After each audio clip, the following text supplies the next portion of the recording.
Hello friends, welcome back to the new video guys and my YouTube channel guys. Today friends we are going to talk about vivo phone setting guys, and today friends I am going to show you guys how to join Wi-Fi network with QR code. Friends, you want to join, you want to pair any Wi-Fi network on your Vivo mobile with QR code. So how to connect and how to pair Wi-Fi network with QR code on Vivo mobile. Today friends we will talk about in this video.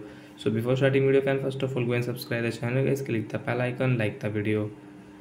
Friends, open your phone setting. After on phone setting friends, click on search option and search your Wi-Fi setting guys, and search. As you can see Wi-Fi setting. So friends, on your phone Wi-Fi setting. After on Wi-Fi setting friends, you can see this type interface, and friends you want to add any network. So friends, you can add any network from here and you can connect from here guys. So friends, you can see this type interface on your Vivo mobile. So friends, click on this icon, scan QR code icon. Friends, you can see join Wi-Fi, scanning a QR code.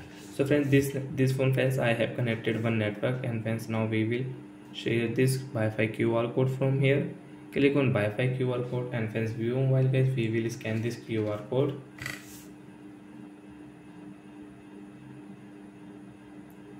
Friends, you can see Wi-Fi network will connect automatic on Vivo phone without enter any password. Friends, you can see Wi-Fi network has connected and we can use it. So example guys, we will on YouTube app. So like that friends, you can see Wi-Fi network will connect on our Vivo mobile without enter any password. With QR code we can pair Wi-Fi network on Vivo mobile, and friends we can use it. So like that friends, we can pair Wi-Fi network with QR code. Friends, join Wi-Fi, then scan QR code, and friends you can join any Wi-Fi network on your Vivo mobile. Scan, and friends automatic Wi-Fi network will connect. So bye guys, thanks for watching the video. I hope friends you understood how to pair Wi-Fi network with QR code on Vivo mobile. So bye guys.